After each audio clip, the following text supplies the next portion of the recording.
кандай бирдей эле, бирок баары акчасы көп алат да. Ошого негизи Инстаграмдан кетирген болбойт. Ads менеджерден бул Facebook'тан кетиребиз. Facebook'тан кетириш үчүн да бизге бул немелер керек. Так, мен азыр баштап жатамын. Азыр бир сыйра сиздерге көрсөтүп беремин. Бул телефондон мынакей демонстрация кылып жатам, көрүнүп жатат. Ads менеджер мындай тиркеме. Мынакей. Ушул сыяктуу бул сиздерге ошол кеткен таргеттерди балким көрүп анализдеген жакшы жардам берет да. Анан бул жакта мисалы негизи эле таргет темасы айтпайынбы? Чоң сүйлөп койгон окшоймун, эмнегедир кара ойлонуп калдым дейт, анткени бир күндө көп нерсени айтышка жетпейт экен. Эгер бир күндө баардыгын түшүндүрүп берем десең деле 8 саат, 10 саат отурушуң керек экен ушул темадачы. Мынакей бул жерде рекламный аккаунттар бар. Мынакей Шаргүл Манапова ачып койгонмун. Work аккаунтту ачып койдум. Personal деп ачып койгом, Шаргүл Манапова деп ачып койгом да. Булар эмне? Мисалы бизде Инстаграмда Инстаграм аккаунт бар, Фейсбукта дагы Фейсбук аккаунт бар. Бирок Фейсбукта бизде аккаунт дагы бар, страница дагы бар да. Ошо биз таргет кетиргенде ошол страница аркылуу кетиребиз таргетти. Анан страницадан кетирип жатканда сиздерде рекламный өзүңүздөрдө рекламный бир аккаунт ачылат да. Мисалы Шаргүл Манапова деген зат рекламный аккаунт. Бул рекламный аккаунтка карта уланат. Мисалы бул жака кирип карасак Шаргүл Манаповага мынакей акыры 3556 деген виза карта уланып турат да. Эгер мен таргет кетирсем, ушул картадан акча алынат. Ошого таргет кетиремин, таргет аркылуу клиенттерди табамын дегендер болсо арабызда сөзсүз түрдө виза карта буйртма берип коюңуздар. Виза карта бул ошо онлайн платеждор иштей турган болуш керек да. Мисалы кээ бир виза картаны алганда баягы онлайн платежу жабык болот да. Эгер банкка барып ачтырсаңыз же онлайн алсаңыздар ошол онлайн платежду текшерип коюңуздар. Андан тышкары мисалы менде 2-3 рекламный аккаунт бар, себеби бул жакта эгер байкасаңыздар ар түрдүү карта, мисалы бул personal деген картада бул 6631 деген, аягы 6631 карта. Киребиз дагы башкага, мисалы work аккаунт дегенге кирсек, жумуш аккаунты, ал жака кирсек, ал жакта 5028 деген картада мен негизи таргетти бир гана демонстрация экран мага көрүнбөй эле дейт. Силерге демонстрация көрүнүп жатабы негизи? Мен демонстрация кылып жатамын. Көрүнүп аткан азыр эле. Азыр көрүнбөй калды. азыр кара ачайын анда.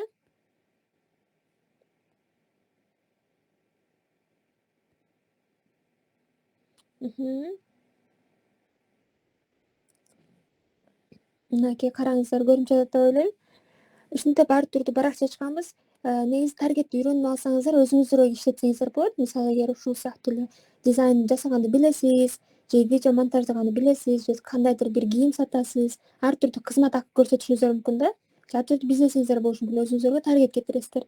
Бирок ошол эле учурда сиз таргет кетиргениңизди билген адамдар сизге да кайрылат да. Мисалы, саламатсызбы Надира эже, сиз таргет кетирет экенсиз, мага да таргет кетирип бериңиз депчи. Ошол сыяктуу болгондо өзүңүздүн картага акча салдырсаңыз болот. Мага мисалы 5000 сом акча салып кой, мен сага ошол 5000 сомго сага таргет кетирип берем депчи. Же болбосо кээ бир кардарлар мисалы менин картам ула деп калышат да. Менин картама кетсин акча дегендейчи. Анан хорошо деп турам, алардын картасын улайсың. Бирок бир адам бир учурда 10 таргет кетирсе болот да. 5 таргет кетирсе болот. Ошол учурда мисалы бул деген менин таргетим эле, бул Акгүл эженин таргети, бул Гүлнар эженин таргети, бул тиги байкенин таргети деп баш айланбаш үчүн мына рекламный аккаунттар керек да. Мисалы мен буга чейин таргетти мисалы эмнеге сиздерге айтып берем, мен ойлосом. Таргетти эле дизайнды иштегенде эле, СМ иштегенде эле таргет кетириш керек болсо кетирчүмүн да. Бирок өзүмдү как таргетолог деп эмес эле, жөн эле таргет кетиришти билесиңби, ооба кетиришти билем, келиңиз кетирип берейин деп эле кетирип берчүмүн да. Анан ошол учурда көптөгөн мындай акча жагынан кыйынчылыктар болот. Таргетте негизи аябай внимательно иштебесе, бул жакта акча болгон үчүн акчаңыз жөн эле кетип калышы мүмкүн да. Же акча жагынан жакшы разбираться этпесеңиз аралашып кетиши мүмкүн. Өзүңүздүкү башка клиенттики тигинику аралашып кетет да. Ошон үчүн мындай рекламный аккаунттар бизге жакшы жардам берет. Мисалы эгер personal дегенге кире турган болсок, бизде персональный дегенде караңыздар. башка таргеттер жүрөт да. Могул эмне мисалы биз анан кирдик, могул таргеттин эле учебный центр деген көрүп жатасыздар буга таргет кетирдик. Кандай результат болду айтып берейин да. Биринчи саны 195 деп турат да. 195 деген бул целди WhatsApp'ка койгонбуз. WhatsApp директ болчу да. WhatsApp'ка жана директке жазган адамдар. WhatsApp'ка жана директке 195 адам жазды. Экинчиси 006 деген бул ошол клиенттин турган баасы да. Мисалы бир кардар 0,06 центке келди да, мындайча айткандачы. Ама азыр издеп көрөлү, кандай болот келиңиздер, калькуляторго кирели. 0,06 көбөйттү. Азыр мисалы доллар бизде канчадан? 85-тенби? 85 десек, бир клиент 5 сомго келиптир да. Бир кардар 5 сомго келди.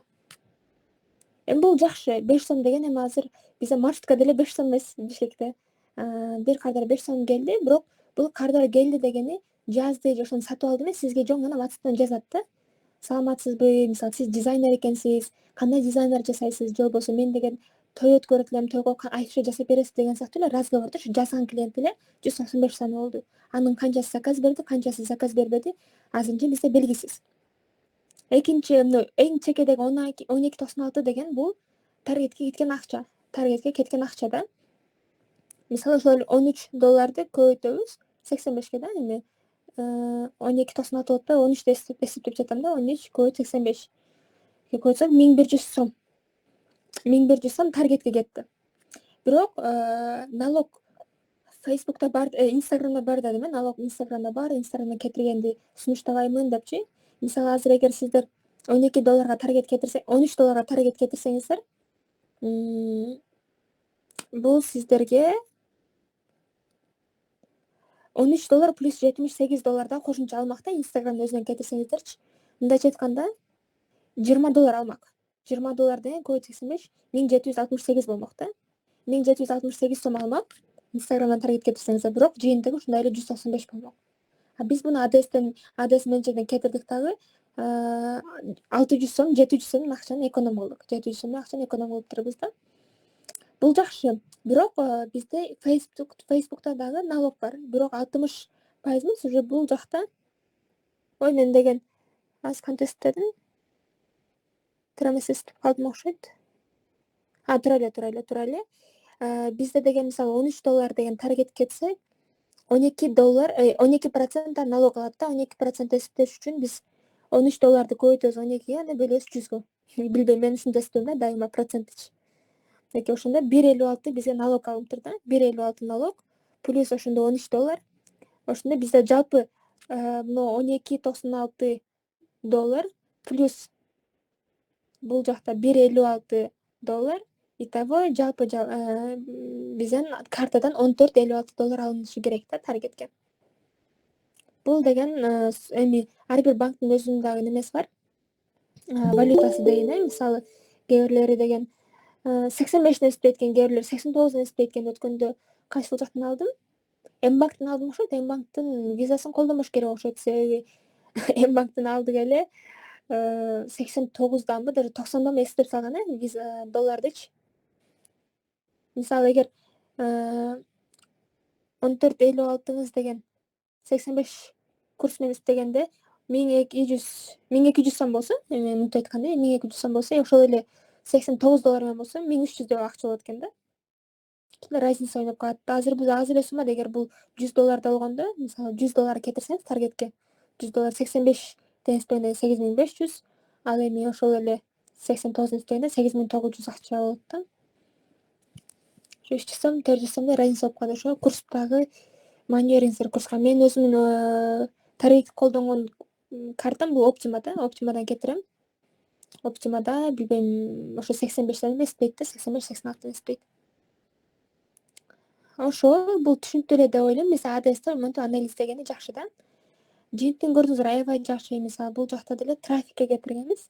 Биринчисин карасаңыздар, engagement деп турат да. Engagement деген бул вовлеченность. Жок, вовлеченностьпу? Орусчасын унутуп атам. Вовлеченность болушу керек ооба. Вовлеченность дегенде бул цель WhatsApp'ка же Instagram директке да клиенттер таргетти көргөн клиенттер WhatsApp'ка жазсын же Instagram'га жазсын деген цель да. engagement деген англисчеси. Ал эми экинчиде турганы вот мынакей публикация Instagram Pretto деп турат. Бул 004 да. Мындайча айтканда 006 бараны 004 аябай арзан да. Мисалы 0 мисалы баягы эң жогоруда клиент бизде 5 сомго келген болсо, бул жакта клиент 3 сомго келип атат да, мындай айткандачы. 3 сомго келип жатат. Бирок бул жакта цели трафик. Вовлеченность менен трафиктин айырмасы, трафикте бизде неме цель немеге кылсак болот. Просмотрга же болбосо деген подпискага кылсак болот да.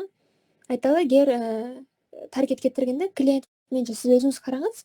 Мисалы мен кандай кетирейин, мага WhatsAppка клиенттер жазсынбы же мага подписка кылсынбы деп ойлоносуздар да. Эгер подписчигиңиз аз болсо, подписчигим көп өтөм десеңиздер, анда трафикке коюп кетирсеңиздер болот. Азыр да кетирген үйрөнөбүз, бир сыра маалымат берейин, анан кантип кетирет көрсөтүп берем. Трафик кылып кетирсеңиздер, силерге ошол адамдар Instagramга келет да. Мисалы бул жакта деле бизде 114 адам Instagramга келди да. Мунун да жартылай подписка кылган. Анан таргет мисалы бул жакта да азыр чатта жазыптыр. Канча күнгө кетиргенсиңер дейт. Мен негизи таргетти кетиргенде суммасын $3 $5 чейин кыламын да. Анан аябай эле клиенттерге да айтып калышат, $3 аз, биз $10 кетир депчи. Мындай дагы бир эскерте кетейин да, мен ушул сабакты 1 саатка 5.000 сомго өтүп келгем. Индивидуальначы. Ошого силерге азыр мен групповой деп онлайн деп мындай акысы өтүп жатам да, аябай манер буксаңыздар болот бул нерсени. Экен таргет керек болот сөзсүз түрдө. Эгер сиз азыр буну жакшы кылпасаңыз, эртең таргетологго кайрылышыңыз мүмкүн. Же болбосо кайра эле кардарлар жок же клиенттер жок. Ушундай болуп каласыздар да. Ошого жакшылап бөлүп угуңуздар. Мен өзүм таргетте ушинтип $3 же $5 кетирем. Мисалы бул жакта $12 карасаңыз, $12 деле мен бул жактан карайм, мынакей. Ичине кирип көрсөк, amount spent деп турат. Сиздерге көрүнүп жатабы? Скриншот кылып көрсөтөйүн, балким көрүнбөй жаткан болсо. Мынакей. Amount spent деп турат. Бул жер кеткен акча да. Жалпы 12.96 акча кетти. Daily дейт. Мен күнүмдүк бюджетке койгом. Күнүмдүк бюджет $3. Сиздер карасаңыздар, күнүмдүк бюджет кылып койсоңуздар болот. Күнүнө $3 алып, ошого мага клиент алып кел деп. Же болбосо деген, мисалы жалпы $100 коюп туруп, $100 бир айга коем, ошол бир ай бош $100 өзүң караштырып кетире бер деп таштап коесуздар да, калган жагынчы. Facebook өзү анализдеп кетире берет акчаңыздарды. Ошол. Так, бул жакта Канеке Ибраим деген кол көтөрүптүр. Сурооңуз болсо берсеңиз болот. Саламатсызбы Шайыргүл, мен адашып колум көтөрүлүп калыптыр азыр. Эми жаңы кошулдуң эле кечирсең. Хорошо, макул. Так, мисалы бул жакта Pretto деген бар. Ошол эле азыр айттым мен, мисалы трафиктен бул Instagramга. Мен буну болсо $2 эле кетирип койгом. Мен үчүн чын айтсам, кардардын акчасыбы, башка чын айтсам булар баардыгы өздөрүнүн карталарын берет. Мисалы мынакей картам ушундан кетире бер деп беришет да. Бирок мен кардардын акчасы, башканын акчасы аябай $1 болсо деле жазбас деп максимально экономикалган аракет кылам да. Кээ бир мисалы таргетологдор айтып калат, максимально бюджет көп коюңуздар, жакшы болот депчи. Мындай учурда болгон $10, $15 койгон бир күнгөчү. Өткөндө бир клиентке өткөн $20 коюпту да күнүнөчү. Мен көбүрөөк клиент табайын деп $20 коюптур. Бирок результаты мындан да жаман. Мисалы бир клиент 0.06 келет да азыр биздечи. 0.06 келсе, ал эжеде $1 келген да дажечи. $1. $1 эми көйткөн деле не стоит эле, бирок көйткөн $1 85 бөлсөк 85 сом да. Мынтип айтканда бизде бир клиенттер 5 сомго 3 сомго келсе, ал эжеде бир клиент 85 сомго келип аткан да. Анан ал эже бирок таргетте бир күнүнө $25 $20 кетириптир. Мен клиент көбүрөөк табышым керек депчи. Мындай нерсени түшүнсөңүздөр болот да. Биз баарыбыз Бишкекте жашайбыз. Бишкекте мисалы канча адам бар болсо, таргеттер ошол адамдар кетет да. Эгер сиз $20 кетирсеңиз деле, $20 деген ал адам, балким $20 деген таргетте 3 миллион 40 миллион адамга көрсөткөн немеси бар да. Муктаж немеси, кандай десем, полномочиясы бар да. $20 берсек, ал балким таргетте 30 миллион адам көрсөтөт. Бирок биз өзүбүз 7 миллион болуп жатсак, $20 деп, баары ошо 7 миллион адамга муну көрсөтөт да, мынтип айткандачы. Ошого мындай сумманы койгондо $3 $5 чейин койсоңуздар болот. Анан эгерде аябай эле акча көп болсо, кетириш керек, жок $10 кой десеңиз, мен эмнени сунуштаймын? Балким биздин арабызда бизнесмендер да отурушу мүмкүн да. Менде ушундай учурлар болгондо, мисалы бизнесмендерге таргетти көп адамга кетиргенмин. Өзүм жөнүндө таргет кимдерге кетиргенди айтпадым, айтпай деле калдым. Мен Ticket Kg'ни билсеңиздер керек. Ticket Kg'де таргет кетирип иштеп жүргөнмүн. Бизнесмендерге таргет кетиргенмин. Ошондой эле бизнесмен эмес, бизнестердин өздөрүнө кетирип иштегенмин. Учебный центрлерге, курстарга, личный брендтерге көп да, чындыгындачы азыр эсте албайтам, бирок көп эле. Ар түрдүү цель менен. Анан эгер бизнесмендер бар, күнүнө $10 кетир дейт да. Күнүнө $10 плюс каждый публикация. Анан мынтип көрөм, неге депчи. Мен өзүм ушундай мындай бир чети обидно, бир чети билбейм кандай. Эми таргет иштейт ооба, бирок таргети деле туура на свекласын иштейт да. Менде мындай учур болгон, мен зарплатаны көбөйткөнү сураганмын. Кечиресиздер, мен деген мисалы 3-4 адамдын ишин көп жатам. Бул 5-6 жыл мурун болгон иш да. Бирок айтып коеюн да, мына кандай иштейт биздин Кыргызстандагы мындай адамдардын ою деген нерседечи. Менде мындай учур болгон 5-6 жыл мурун ишимдегилер, мен ал жакта эми көп жумушта иштейт элем. Менин обязанностьторум көп болчу. Бирок зарплатам аз эле болчу.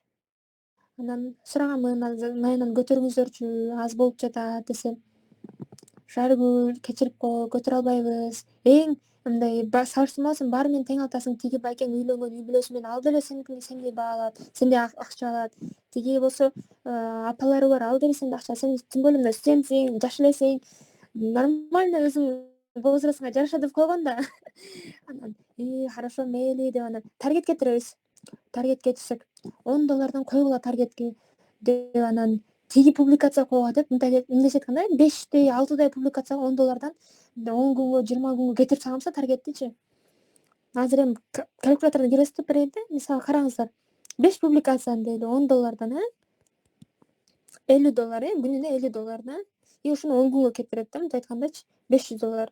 $500 10 күнгө мындай кетет да. Жөн эле айткандачы, мындай Инстаграмга эле да мен таргеткечи. Анан карап, ушу таргетчиликте жок экенмин деген бир жетичи. Хотя депчи, мен таргет деген ал мындай эле результат өтө эле вау эмес, аныкычы бизге келген сатып алуучулар жок деле болчу да. Бирок эмнегедир таргет жакшы деп бизде ушу шефибиз ушундай мысльде калган окшойт да, таргет кетиребиз, бирок таргеттин клиент өтө деле көп келчү эмес. Ага караганда мисалы адам жасаган жумуштан мен мисалы өзүм социальный медиаларда реклама кылат элем, клиенттер менен сүйлөшөт элем, дагы башка нерсе кылат элем. Ошол жакта результат жакшы болчу. Ошолордон клиенттер келчү да. Фокус алышкан эмес да. Ошо таргет кетиргенде деле аябай ойлонуп кетиришибиз керек да. Бул ошо 4-5 жыл мурун ушуна $10 кетиришти. Ал маалда не знаю, ошо Инстаграмда деле анчалык эмес болчу. Налог албайт эле, бирок ал учурда мисалы $500 болсо налог алынбайт эле да. Ушул менен кетет эле. Азыр налог да кошулуп калган. Налог кошулса деген азыр бизде налогду өзү эле $60 алат экен да. 500 плюс мындайча айтканда $560 налог менен чогуу таргетке алынат да. 10 күнгө. Мындайча айтканда даже 2 жумага жетпейт да. 2 жума чалып иштебей 2 жума чалып иштебей турган таргетке ушундай акчалар кетет. Анан бул эми мисалы бир айга кетирсеңиздер, бир айга таргетке $1000 ашык акча кетет экен да. Мисалы 10 күнгө 560 болсо, муну эле көбөйтөбүз. 30 күн да биздечи. 3кө көбөйтсөк, 10 күн, 20 күн, 30 күн 3кө көбөйтсөк, мындайча айтканда таргеттин өзүнө эле $1680 коюлчу да, ошо бизнес. Муну деген лучше мага берип койсо деп коем. Жок, бир адамга берсе, ал адам сөзсүз түрдө жакшы иштейт. Негизи таргет прям жакшы деп айтсам, жакшы иштейт, сиз тааныбагандарга жетет, бирок колдон келсе креативный иштегени, вот адамдар менен иштегени, команданы чогулткан ошол кеткен акчага команда топтоп, дагы 5-6 адам алып, адамдык ресурска баары жетпейт экен да, ошо таргетчи. Ошол. Дагы эмнени айтып берсем, таргет боюнча дагы менден окуялар. Таргет негизи аябай жакшы.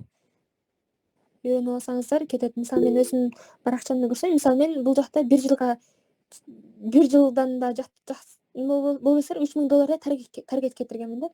$3000 таргетке кеткен. Бул жакта албетте мен баардык өзүмдүн жумуштарым эмес, в основном клиенттерге да. Таргетолог да иштесеңиздер болот. Анан мисалы мындай таргеттер бар. Анализдеш керек деп атпаймынбы? Мисалы, могу таргетти караңыздар. 3 адам жазды. 3 адам. $1.85 да. $1.85. Буну көбөйтүлгөн 1.85, көбөйтүлгөн 85. Мындайча айтканда бир клиент $157 келди да. Биз муну бир күн кетирдик. $5. Кээде өзүм деле баягы тура эмес кылбаш керек экен. Мен башта клиенттер менен көп айтышчу деле эмесмин, бирок айтчумун да, эже зачем бизге $10 кетирип келиңиз, $5 кетирип келиңиз, $3 депчи. Бирок клиенттер менен кээде мындай алар да угуш керек экен. Алар мисалы $10 десе, макул сунушуңду айтасың, $3 кетирсек болот деп, бирок $10 десе, макул $10 десеңиз $10 деп туруп көрөсүздөр да, мынакей эже $10 мындай болду, $3 деле ушундай болот. Келиңиз болчу мынтей эле деп койсоң, анан угат да. Анан бул жакта деле биз $5 кетиргенбиз. Жыйынтыгы мен сразу эле көрдүм, бир күндө эле жыйынтыгы көрдү, өтө жакшы кетпеди. Бул публикация сапаты начар эле, анан кандайдыр авторская праволор бар экен. Мисалы кандайдыр бир региондордо угулбайт, үнү угулбайт, анан сүрөтү көрүнбөйт деген сыяктуу авторская право бар болчу да. Ошентип анан бул таргет жакшы кетпей калды. Клиентке айтты, хорошо деди. Башка таргет жасадык ошол сыяктуу элечи. Бул туру менен болчу. Мынакей бул деле жакшы кетти. Awareness деген да бар. Мисалы негизи таргеттин түрлөрү бар. Мисалы бая сиздерге engagement айтып бердим э. Engagement бул сиздердин WhatsApp'ка же болбосо ошол немеге жазгандар директке жазып клиент болуп WhatsApp'ка жазган клиенттер ошо engagement. Трафик болсо подписка. Подписка же болбосо посмотреть профиль деген сыяктуу ушундай. Же болбосо сайтка посмотреть деген сыяктуу да, бир жака жөн эле направление кетет. Awareness деген болсо бул просмотр көбөйтүү. Мисалы кээ бир адамдар бар да, аккаунтуна кирсең, подписчиги деген 13.000, 15.000, 50.000, бирок просмотрлор аябай аз да, 300 просмотр, 200 просмотр. Мисалычы, эгер сиздер баракчаны сатып алсаңыздар, просмотр ушундай болот да, аз эле болот. Ошого awareness'ти колдонушуңуз керек. Awareness бул сиздин просмотруңузду көбөйтөт. Мисалы караңыз, мына $5 кетти просмотр, то есть $5 кетти awareness'ке, узнаваемость. Пилотун кылам, азыр көрсөтүп берейин сиздерге бул видеону.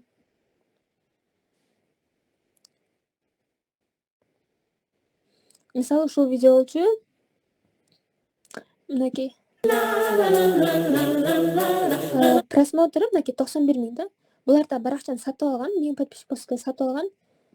Көргөнүңүздөрдөй мынакей немелер аз да. Просмотрлар аз.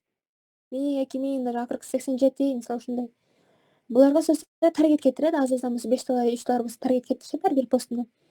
Могул жака ошо узнаваемостька кетирген, узнаваемостьтен просмотр көбөйдү.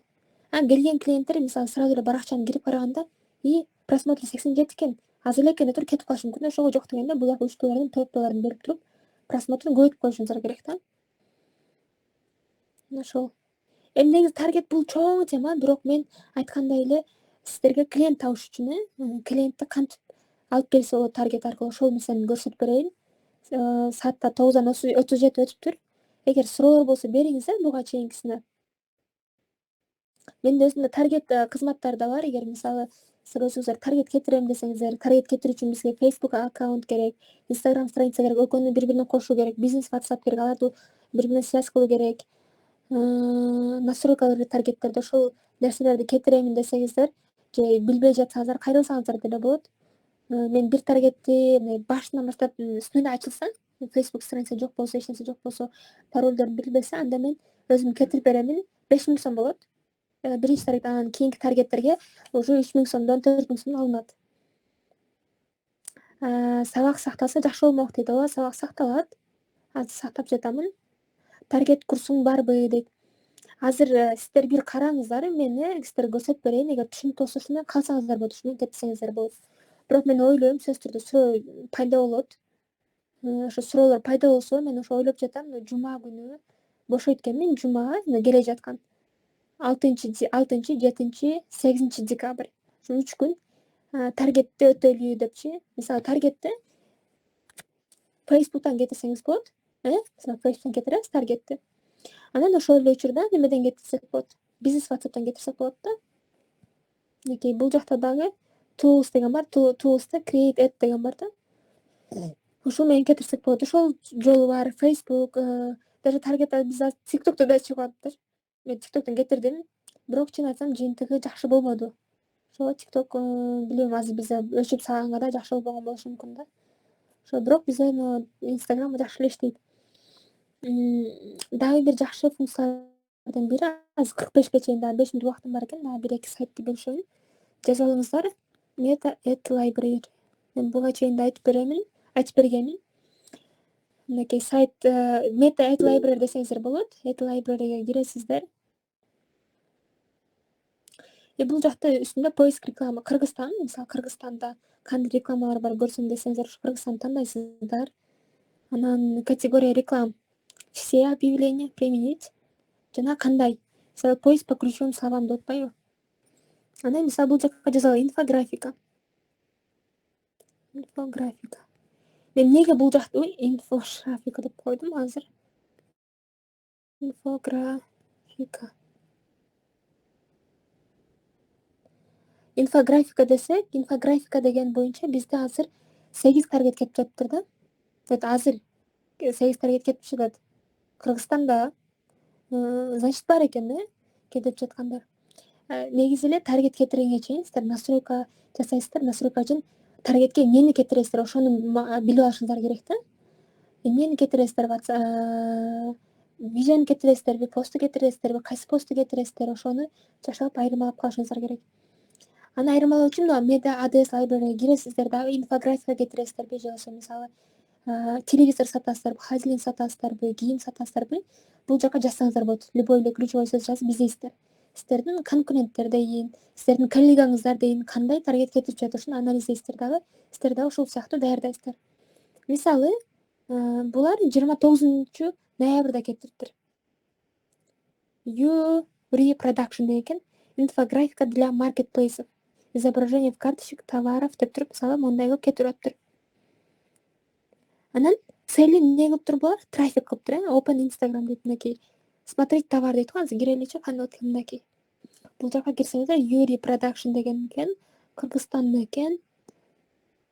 Иштейт экен да, ошентип булар өздөрүнүн Instagram'ына кетириптир. Instagram'га келген адам бир сыра карайт, эмнеси бар, SMM бар экен, мага как раз SMM керек эле деп жазышы мүмкүн. Мага SMM болуп, SMM керек дегенде мындай депчи.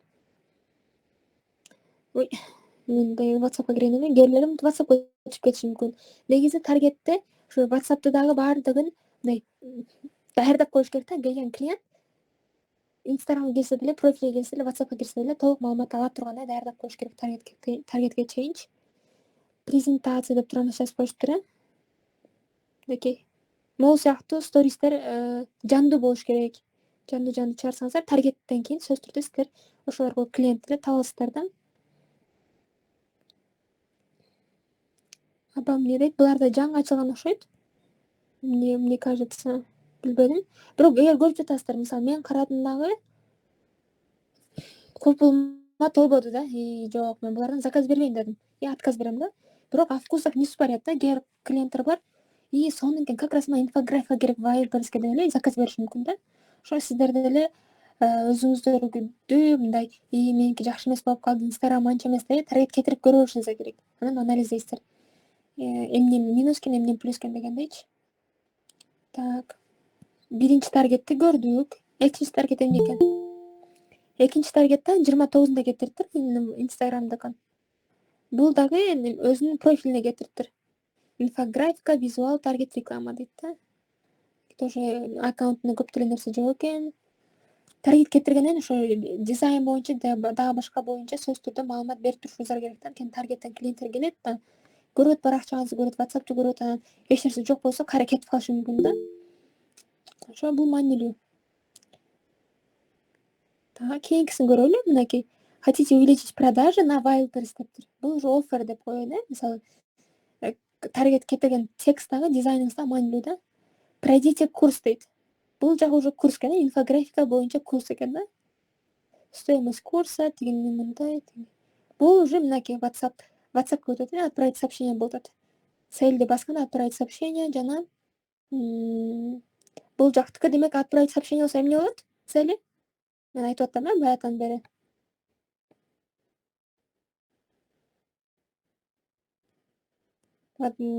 Чатка жазып коюңуздар, эгер цель отправить сообщение болсо эмне болот? Унутуп калган болсоңуздар эскертейин, трафик деген целди белгилесеңиздер, бул WhatsApp'ка жазат. Бирок булардын WhatsApp эмнегедир иштебей жатат. Тура эмес WhatsApp ссылканы коюп коюшкан окшойт. Instagram иштеп атты, бирок WhatsApp иштебейт булардыкы. Мынакей анан кээ бирлер жөн эле инфографикада эле Wildberries для заказа пишите в директ эле кетирип коюшкан.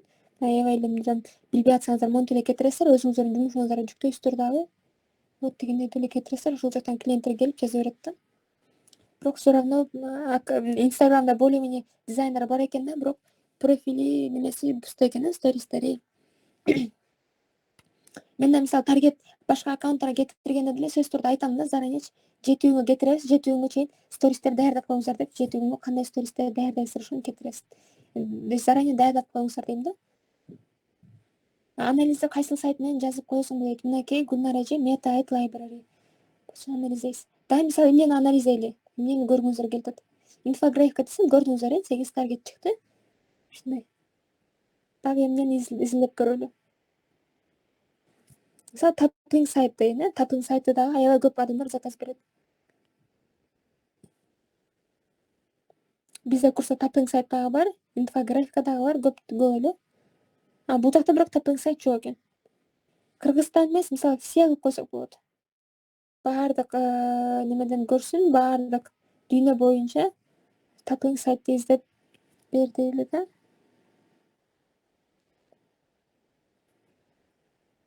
Сайт деп көрөйүнчү. Tapping деп эле көрөйүнчү.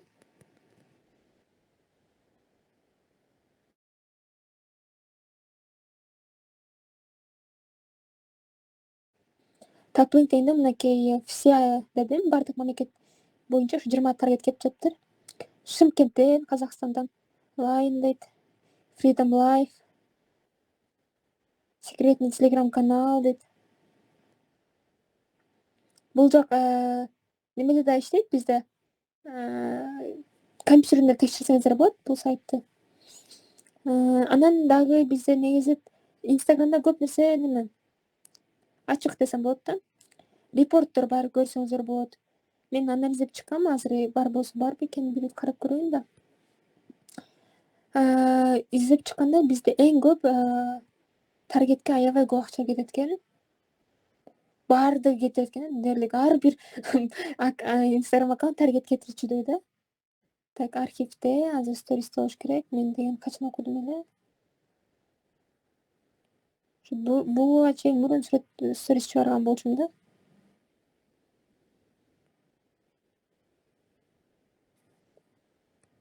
Так, азыр мындай издеп көрөйүн да.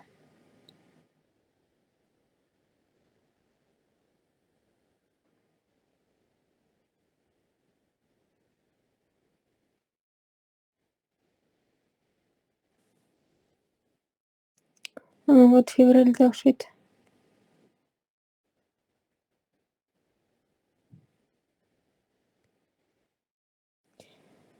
Негизи таргет боюнча дагы курстар бар. Мен аларды дагы сиздер менен бөлүшөм. Meta certification бирок англис тилинде. Эгер англис тили болсо англис тилинде окусаңыздар болот, бирок аябай мен окудум, мына детально түшүндүрүп берет экен, мындай не болуп калат экен да. Такшы эмеге кирбей калат экен десем болот. Практика менен үйрөнүш керек экен в основномчу. Азыр ушул жерде болчу, таап берем, 1 мүнөт.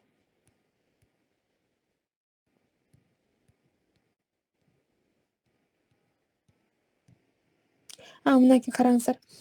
Бул даже сайт болчу. Ad Library Totals деген. Бул жакта Казакстандан, Кыргызстандан эмне коңшу өлкөлөргө карам таргеттер канча кетет жылына. Бир жылга канча таргет кетирет ошол болчу да. Могул жакта жазганмын. Элестетсеңиз 2020-жылдын август айынан баштап Кыргызстанда мета таргет үчүн $245,322 коротулган. $245,000 да. Казакстанда болсо бизден 2 эсе көп, $545. Аябай көп да, мен билбейм, аябай шок болгом. Ошо кыргыздар баары эле $10, $20 кетирип эле метаны байытып атат окшойбуз деп койгом да. Чындыгындачы. Аябай көп таргет кетирет экенбиз. Мынакей молчусунда көрсөңүздөр болот да, мынакей сүрөтү да турат. Анан бул нерселер таргеттин эң дагы көп кеткен немелери шайлоодо экен, акчасычы. Шайлоодо эле аябай көп акча кетириптир. Ал жакта даже ар бир депутаттын атын жазсаң чыгат экен да, мисалы там Эльвира Сырбалдиева монча акча кетирди. Анан паланча аябай паланча тигинче акча кетери деп анан көрүп деп койгом да. Мен ойбойт элем мен баннерге ушунча акча коротушат десем көрсө таргетке деген окчогон суммалар кетет экен да. Бир ай болсо деле билбейм бизде балким азыр ой ушундай окшойт да. Айттым го мен деле буга чейин бизнес 5-6 жыл мурун ушундай окуяга туш болдум. Мага кичине 5-10 миңге акчаны көбөйтүп десем жок көбөйтө албайбыз деп таргетке деген ушунча акчадан коротушкан депчи. Ошого бизде мышление пока ушундай окшойт. Таргет кетириш керек, бирок анчалык сунуштабайм мен көп сумма койбоңуздар. Жакшы деле иштебейт көп сумма койсоңуздар деле. Ошол анан дагы эң сүйүнгөнүм Өзбекстан. Өзбекстанда 44 миң доллар акча кетtirди. Аябай аз. Мисалы бизде 245 миң болсо 245 деген 44-тү кемитсек 245 кемитсе 44 200 почти 200 доллар аз бизден корот да. Бирок Өзбекстандын калкын билесиздер да. Алардын калкы көп, иштери көп, бирок алар таргетти колдонбойт экен Өзбекстанда. Демек ал жакта бизнес башкача жүрөт да. Балким бир Өзбекстанга барып алардын немесин көрүш керек. Өзбектер аябай мээнеткеч, биздикилер менин оюмча бир аз жалкоо болуп, бир нерсе тарткысы келбей же клиенттер менен мындай живой сүйлөшкүсү келбей эле таргет кетирип эле клиенттер тапкан болушу деле мүмкүн. Мисалы клиент табыш үчүн сүйлөшсөңүз болот. Кандайдыр бир иш чарага барып, акысы болуп, акылуу болуп барып туруп табып мен дизайнермин деп клиент тапсаңыз дагы болот да. Бирок эми убакыт да керек бизде көп. Мисалы ата эне болуп, үйдөн чыга албай ушундай да болгондор бар да. Мага тоже таргет жакшы вариант. Бирок таргет кетирген деле көп акча эмес, аз эле акча. Ушундай нерселер бар. Бунун баардыгы ачык булак. Метага кирип эле көп нерсени изилдесеңиздер чыгат да. Бирок жаман жагы ушу англис тилинде да. Ошол. Вот этот контент пока недоступен русский деп турат да. Саба Россия менен эме болгондон баштап Россияда таргет кетпей калды. Орусча которобой калышкан, ушундай болуп калган да. Ошол азыр суроолорго бир сыра жооп берейин. Анан таргетти кетирели жогу. Так. Акыркыдан баштап окуп баштайын. Гүлнара Кондурбаева суроо бериптир. Meta Ad Library ушунан анализ кылып жатасыңарбы? Таргетте канча күнгө кетирсе жакшы дейт. Ооба, Гүлнарачы, Meta Ad Library ушу менен анализдеп жатабыз. Бул жакта анализдеп дегенде башкалардын таргетин көрөсүз да. Башкалар кандай таргет кетирип жатат. Бул жакшы жардам берет. Бирөөнүн ошибкасын көрүп туруп өзүңүзгө оңдойсуз да. Ато оюңузда болгон нерсени кетирип салсаңыз жакшы иштеп алышы мүмкүн. Ошо бир сыра башкалардын анализдеп коюп анан кетирсеңиз болот. Кандай постер жасады, кандай текст кылды, видео кылды же сүрөт кылдыбы, кандай кылды, ушуну карайсыз да. Негизи SWOT анализ деп коет бизнесте. Баягы SWOT деген анализ болот да. Жазып коюн, изилдесеңиздер болот. SWOT. Бул ошол конкуренттин же башканын күчтүү жагы, алсыз жагы, мүмкүнчүлүктөрү, ошол сыяктуу нерселер да анализдейсиз ошентип конкурентиңиздичи же коллегаңызды. Анан ошондон максимально жакшыраак кылып туруп анан кетиресиз. Таргетти канча күнгө кетирсе жакшы? Таргетти токтотпой деле кетирсеңиз болот. $2 мисалы 1 ай бою кетирсеңиз болот. Же буга чейин айткандай эле $100 бересиз таргетке. $100 дейсиз, $100 30 күн бою кетир деп коесуз да. Ошондой. Анан мисалы менде тааныштар бар. Бир таргетти 1 жыл бою кетиришкен.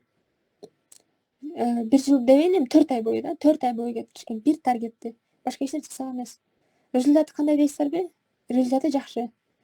Мындай телевизордо болот го.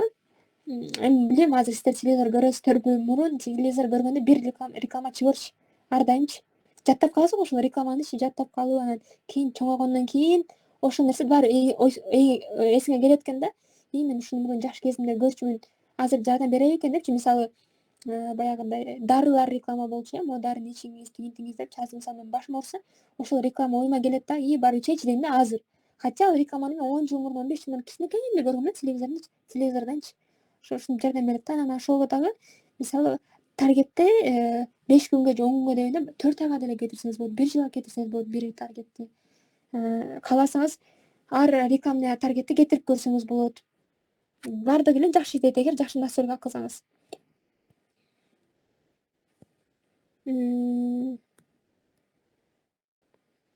Азыр көрсөтөйүн ушу таргетти.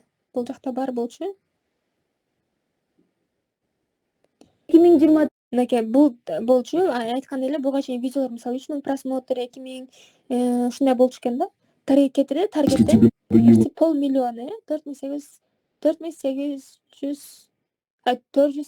миң, 486 миң просмотр, полмиллион. 2024 жылдын жай мезгилинде деңиз жээгинде эс алуу менен бирге акча тапкыңыз келсе, анда сиз үчүн сонун мүмкүнчүлүк анткени Турция жана Болгариянын 5 жана 4 жыл Ошондой. Азыр деле ошондой реклама чыгат теледен дейт, ошо телевизордон чыгат. Ошол сыяктуу азыр бирок жаштар, чоңдорго балким аудиторияңыз чоң болсо телевизорго берсеңиз болот. Жана аудиторияңыз региондо болсо, эгер аудиторияңыз деген бизнесмен, мисалы дизайнердин аудиториясы үйдө телевизор көрүп жаткандар эмес да. Ошону билиңиздер. Мисалы, аудиторияны анализ эш керек. Таргет кетиргенде мен дизайнермин, мен дизайн жасайм. Дизайнды кимдер заказ берет? Айылда, Жалал Абадта, Ошто, Баткенде, Таласта үйүндө телевизордон отуруп немагандыр таргет дизайнга заказ бербеши мүмкүн да. Наоборот, бизнесмендер таргетке заказ, дизайнга заказ бериши мүмкүн да. Ошо аудиторияны анализдейсиз да. Айылга беремин же шаарга беремин, акчасы мынча мындай болуш керек деген сыяктуу таргетте детальный неме бар да. Настройкалар ошентип бересиз. Анан ошондо сиздин аудиторияңыз келет. Ошол телевизордон деле берсеңиз болот, эгер бюджетиңиз туура келсе. Мен билгеним телевизорлор кымбат. Бирок тоже салыштырмалуу кайсы каналга бересиз, Так, анализ Канеке Ибраим суроо бериптир. Шаргүл, бүгүн кызым Аиманын бир рекламасына катталыптыр.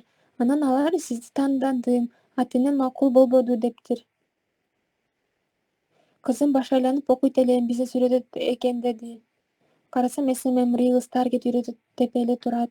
Менимче ушул сени үйрөткөндө эле алар 12 миң, 15 миң VIP, 30 миң деп жатышат. Айман Жиликанын кызы дейт. Ооба, болушу мүмкүн. Бир сыра программасын карап көрүш керек. Эмнени үйрөтөт, кандай үйрөтөт. Ошого жараша айтып бере алам да. Азыр кызыңыз эгер кызыкса, телефону бар болсо үйрөнүп баштай берсин. Бирок жалпы бир эмес, балким бир багыттан баштап көрсүн. Мисалы, ошол эле дизайндан баштап көрсүн. Биз азыр дизайн курска деле катуу жүрүп жатат да. Но январга чейин айткандай эле баасы эски баада. Январдан кийин, 1-январдан баштап, 2025-жылдан баштап баасы кымбаттайт. Азыр бизде курс 1 айга 3 миң сом. Окуп көрсүн, ал жака ноутбук керек. Анан ошого жараша алып кетсе болот да. Негизи бир нерсе баары бир нерсени тартып кеткен. Мисалы, дизайн үйрөнсөңүз, таргетти үйрөнүшүңүз керек болуп калат. Мисалы, азыр бизде дизайнды окугандар таргетти окуп атпайбы, ошол сыяктуу да. Мисалы, биз дизайнды курсту бүткөндөргө сатуу менеджери курсун бекер окутканбыз. Булар баардыгы бири бири менен связан да. Кантип өзүн сатыш керек, кантип презентациялаш керек өзүн, ошол сыяктуу. Анан үйрөнө берсин, жаш болобу, кары болобу үйрөнө берсин. Мен мисалы азыр иним деле, иним эмес, кайным дейин, кайным 6-класс. Азыр компьютерди берип койдум. Үйрөнө бериңиз. Дизайн үйрөнө бериңиз, телефондон монтажды үйрөнө бериңиз депчи. Азыр билбейт да алар. Жагабы, жакпайбы, бирок жасайт, түшүнөт, кыла берсин. Анан балким кийин монетизация кылып, кийин балким киреше ойлонушса болот. WhatsApp'тан кетирген таргет налог алабы? WhatsApp'тан деле таргет кетирсеңиз налог алат. Налог албаганын бир жолу бар. Бул локацияны алмаштыруу. Мисалы, Кыргызстандан налог алат. Налог албаган мамлекеттер бар. Мисалы, ошол Азербайжан, дагы башка мамлекеттер бар.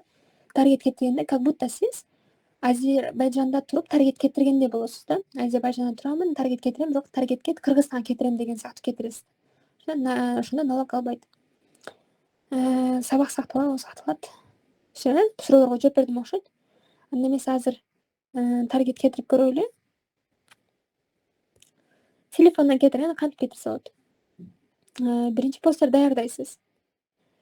Постер даярдаганда мынакей Instagram дейле, Instagramга кетиргенде бул жакта сизде page бар.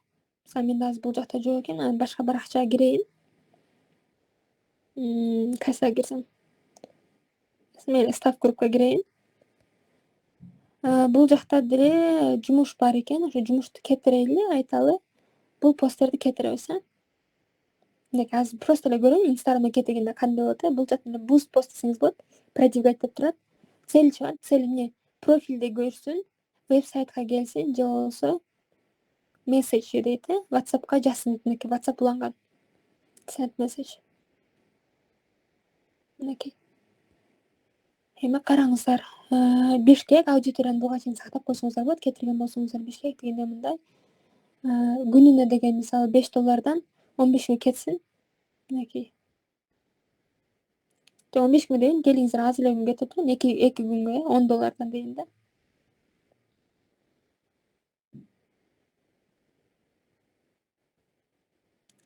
Могул жакта чыгарганда эле уже мынтип берет. Ad fund дейт. Бул жака азыр кирсеңиз эми сиздин акчаңызды эстеп берет. Мынакей paying for ads дейт. Paying for ads in iOS apps has changed. Мындан кийин Apple да өзүнүн кызматын алат дейт. Мындайча айтканда таргетте кирсе iPhone'дан кетсеңиз проделать деген кнопкасы менен iPhone дагы өзүнүн услугасын алат да. Негизи Apple чын айтканда аябай шүмшүктөр десем болот да. Наглый адамдар, наглый. Эмнеге наглый? Бул бир эле таргетте эмес. Apple эгер коммерческий бир предложение кылсаңыз эле ошол жактан акча алайын дейт да. Мисалы мен да Этномедиада иштегенмин, билсеңиздер керек. Этномедиа бул онлайн кинотеатр да, кинолор бар. Анан ал жакта деген ар бир кино деген 90 сомдон, 110 сомго чейин да абонемент алсаңыздарчы. Ар бир мисалы сатып алам десең 110 сом төлөп алат. Анан андроидтерге берсек, андроидтер эч кандай немеси жок эле, волокитасы жок эле макул деп кабыл алды. Биздин Этномедиа приложениясы Redmi'лерде, Samsung'тарда иштеп баштады, жакшы. Apple'га чыгардык.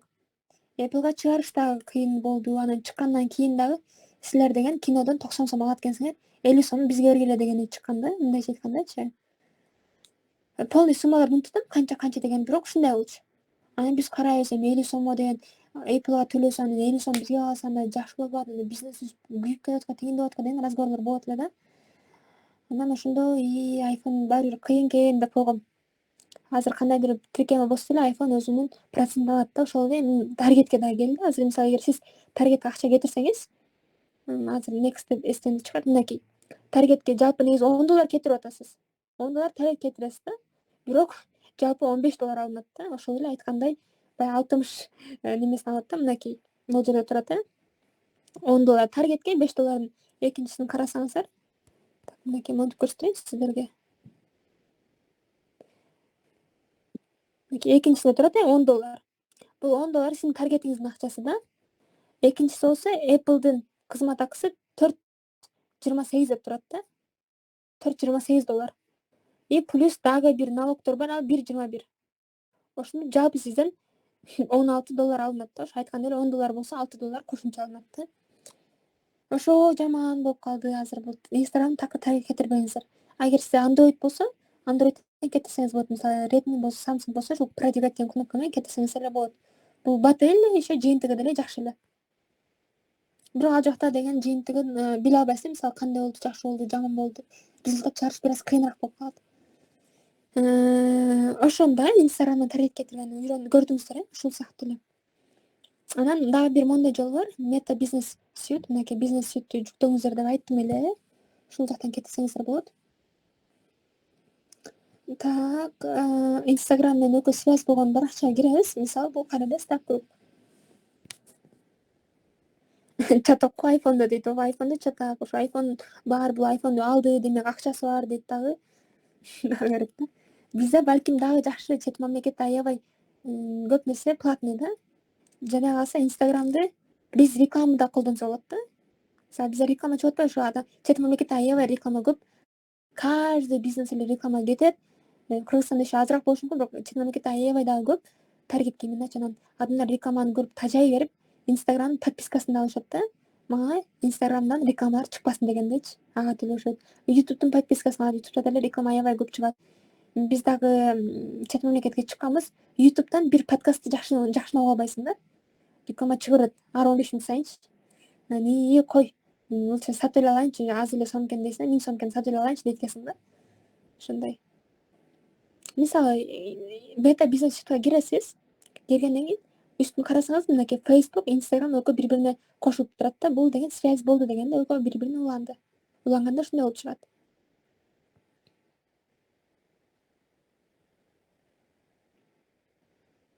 Эгер уланбаса, мисалы бул жакта да уланып туруп уланбаса, бир эле өзү эле чыгып калат да.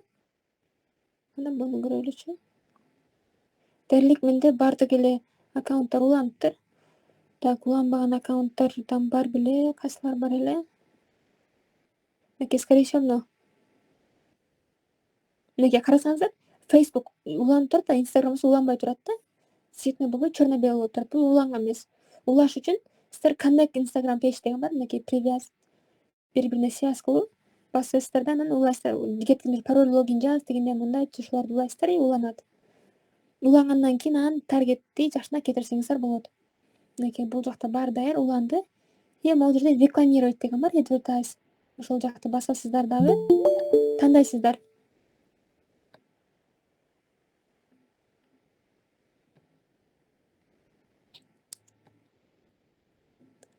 Мынакей бул жерде тандайсыздар. Facebook'тан кетиремби же Instagram'данбы депчи тандасаңыздар болот да. Эгер Facebook посту кетирем десеңиздер, мынакей Instagram'да, то есть Instagram'дан бир постумду кетирем десеңиздер, Instagram'га кирсеңиздер, полный Instagram'да постуңдар чыгат. Карайсыздар. Мисалы, мону кетирели, жакшы болуптур дейсиздар, ушуну кетиресиз, тандайсыз.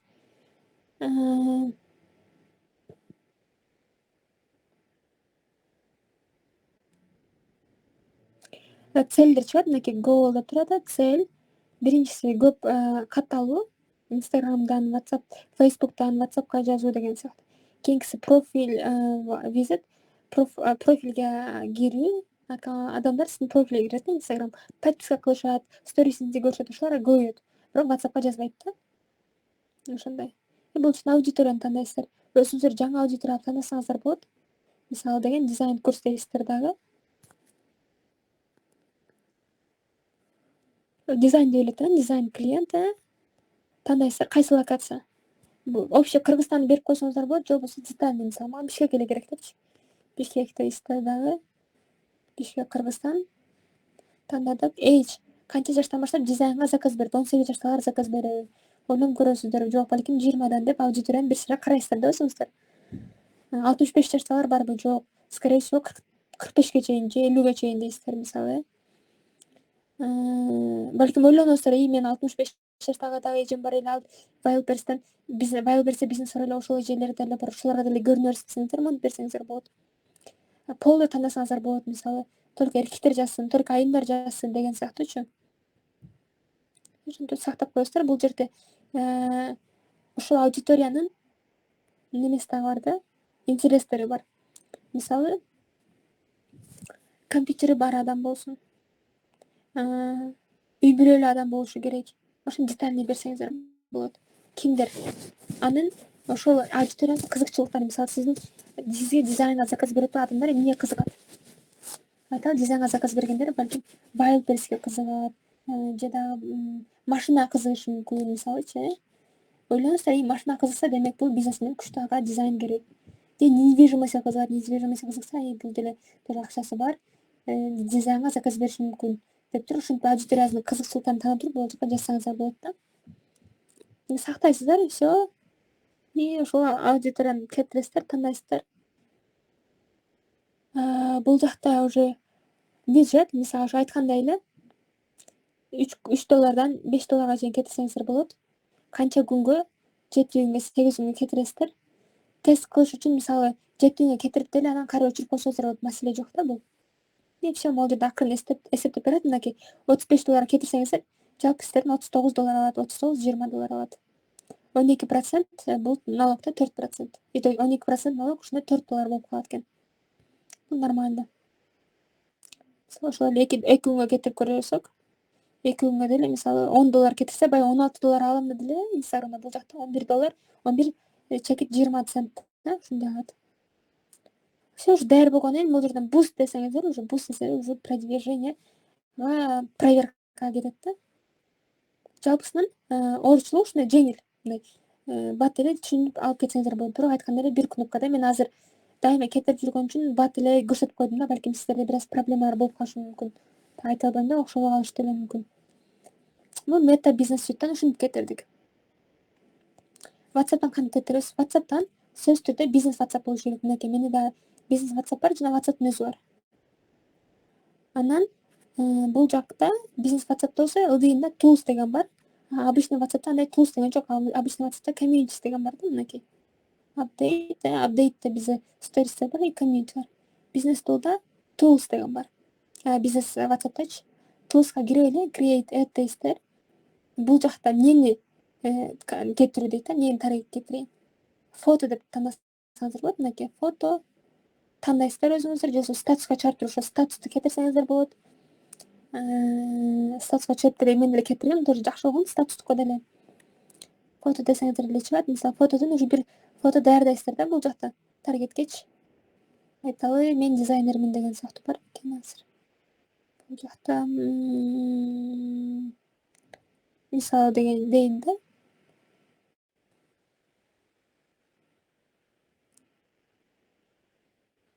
Фотону жүктөдү.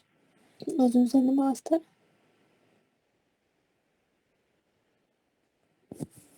Facebook уланыш керек сөзсүз түрдө, немеден кетиргенде деле. Facebook паролдоруңуздарды баарын билип сактап коюңуздар, жок болсо кайра жаңы ачыңыздар. Мен баардыгын сактап жазып койгонмун, маселе болбосун деп.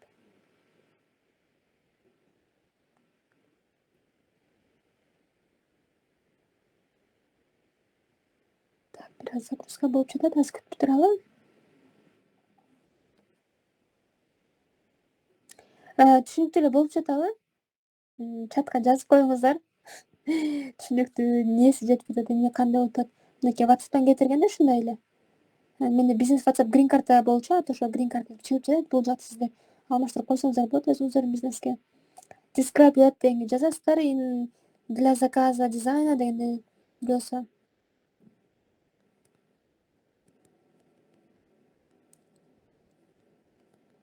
Бул эми эң обычный оффер да, для заказа пишите. Мындан да жакшыраак офферлер жазсаңыздар болот.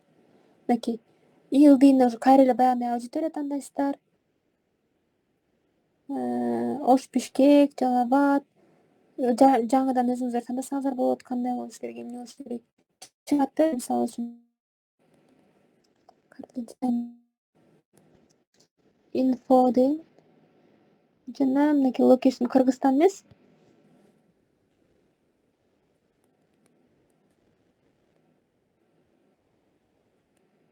Только Бишкек сейф. 18 жаш, 21 жаштан 47 жашка чейин. И только айымдар дейм да. Десем мынакей үстүндө тиги бекиде деле чыгат болчу. Мындай кылып берет. Примерно сиздин анда аудиторияңыз мынакей 697 миңден 820 миңге чейин экен дейт да. Ушундай 820 миң адамга чейин барат да, мынтип айткандачы. 8 адамга чейин 1 миллион эмес да. Ол десек мынакей чыгат 2 миллионго чейин барат дейт. 1,6 миллионго чейин аудиторияңыз бар дейт да. Только female сохранить.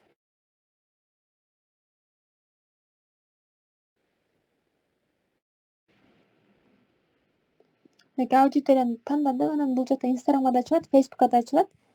Карап көрсөңүздөр болот. Өзүңүздөр только Инстаграмга чыксын десеңиздер болот, только Фейсбукка чыксын десеңиздер болот. Негизи экөө тең жакшы иштейт. Фейсбук деле иштейт, Инстаграм деле иштейт да. Күнүнө канча доллардан кетсин? 37 доллардан дейт. Негизи кээде ошол эле Facebook, ошол эле Meta сиздерге сунуштайт да. Ай, сен деген болгону 3 долларга кетирип жатырсың, 3 доллар аз, 10 доллар кетир, 15 долларга кетир депчи. Конкуренттериң 15 доллар кетирип жатат, көбүрөөк кетир дейт. Бирок андай немерге алданбаңыздар, 3 доллар деле, 5 доллар деле жакшы эле иштейт да. Ошол. Бул жакта деле кайра 5 доллардын 10 күнгө кетирсең, 56 доллар болот. Болот дейт. Всё, кетиребиз. Create десек, всё уже бул да кетет да. Ошол бизде бир эле кнопкалар калды, акыркысынан так ушундай эле. Сөзсүз түрдө кетире элек болсоңуздар, ушинтип кетирип көрүңүздөр. Менин оюмча иштеши керек да. Так, Instagram деле, Facebook деле көрсөттүм, анан кеткен рекламаны бул жактан AdS менеджерден карап турасыздар. Мисалы 0.0, анан бир сан болуш керек да. Ошол таргет жакшы кеткен болот.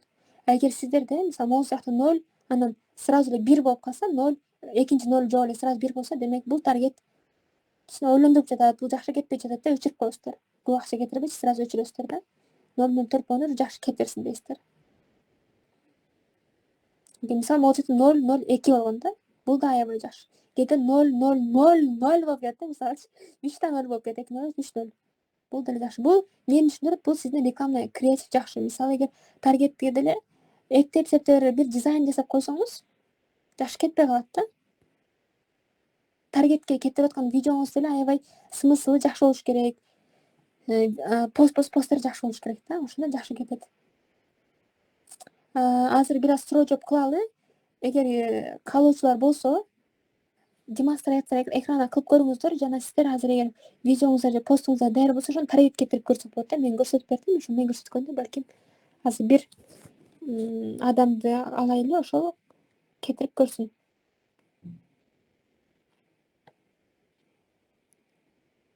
Ким кетиргиси келип жатат таргет?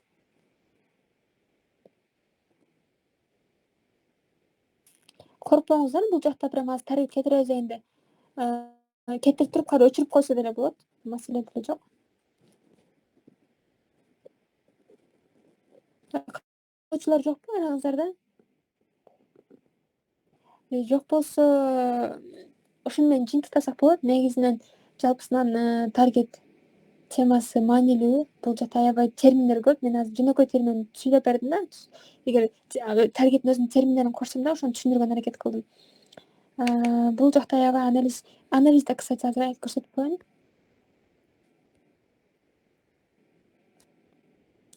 Мисалы, мен таргет кетиргенде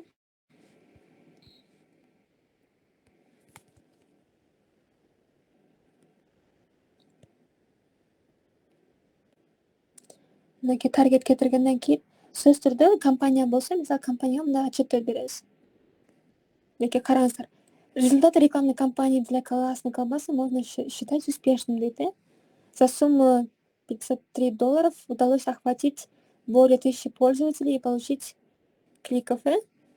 1000 кликов. Дополнительно на Инстаграм аккаунт подписались 300 человек, почти что является хорошим показателем роста аудитории. Это свидетельствует о высоком интересе к предположенному контенту и эффективности компании. Вот бизде таргеттчил компаниялар болот да, ошол компанияга монтип кетиргенде көрсөтүп беребиз. Мынакей биринчиси канча доллар кетти? $53 кетти. Экинчиси 2000ден ашык адам ошол ссылканы басты. 46 миңдей адамга охват болду да. Монтула неме кылсаңар, шеф көрөт, и все сонун экен, жакшы экен. Кийинкиси Una Grande боюнча кандай болду? Жалпы монча акча кетти. Мынчасы дирекке жазды, тигинде адам болду. CPCC 0.07 болду дейт. Стоимость за клика. Cost per click деген да. Мисалы. Көрүнгөн жок э?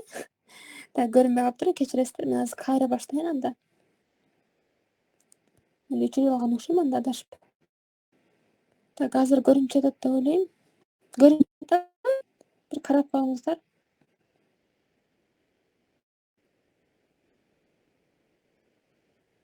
Все көрүндү дейт. Мынакей сөз түрү таргет кетиргенден кийин анын отчету дагы бар да. Мисалы, эгер сиз өзүңүзгө кетирсеңиз, анда жөн эле көрүп коесуз отчет. Таргет бирөө үйрөнгөндөн кийин сөз түрдө ошо клиенттерде жазышы мүмкүн. Таргет окуп иштесеңиз эле болот. Мисалы, мен таргеттин өзүндө эле, если бир айга болгусы келсе, бир айга 15 миңден 20 миң, 30 миңге чейин кетирем да. Анын немесине же карата, канча таргет кетирет жумасына, айына канча таргет кетирет, ошого жашайт сүттү берем. Так 15 миңден башталат. Бир айга общий таргет услугам. Бул деле жакшы. Кардарлар бар, кээде мен мисалы убакыт болбой калат, кетире албаймын, кээде болсо разовый таргеттер болуп калат. Ар түрдүү, бирок бул деле менин кошумча бир доходум да. Өкүнбөймүн таргетти үйрөнгөнүмө, сүйүнөмүн. Так, угулбай калып жатат дейт. Угулбай калып жатабы? Же сиздерде интернет начарбы? Угулуп жатса плюс белгисин калтырып коюңуз, угулуп жатат дейт. Хорошо, угулуп жатат окшойт да. Балким Курманбек, сизде интернет жакшы эмес окшойт. Мынакей таргет кетиргенде, мисалы, монтип жазып бергем да.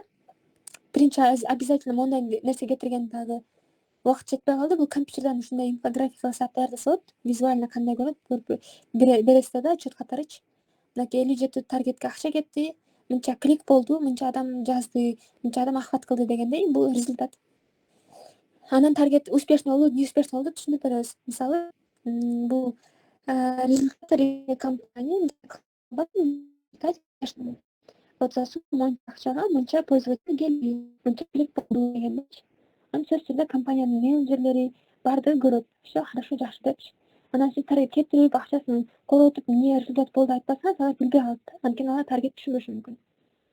Же мындай адамдар бар, чын айтканда, көп нерсени түшүнөт, көп нерсени билет, бирок жасаган убактысы жок да. Но акчасы бар. Ошол акчага, Шаргул, сен менин таргет билет экенсиң, сизге сага 20 миң берейин, ошо таргет кетирбе, настройканын баарын аудитордун өзүң анализде, өзүң ошол ролик кетиресиңби, пост кетиресиң өзүңөр карагыла деп фон таштап коет да. Алар эми бизнесмен десе болот да. Ошол бизнесмендерге даже таргет үйрөнгөнүн кереги жок болуп калат экен. Мынтип айтканда, алардын убактысы аябай тар болуп калат экен.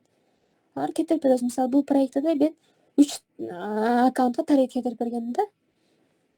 Мисалы, бул жакта Una Grande боюнча кандай болду? Мынакей потрачено там $23, количество кликов по ссылкам 138, да? Стоимость за клик на терминде мындай айтылат да, CPC.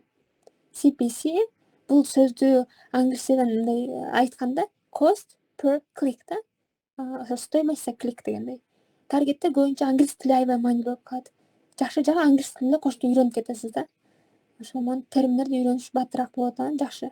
Деген ойлойм жети. Кийинкиси мисалы Jugas дегенге биз 2 таргет кетиргенбиз. Бирөөсү мондай, бирөөсү тигиндей.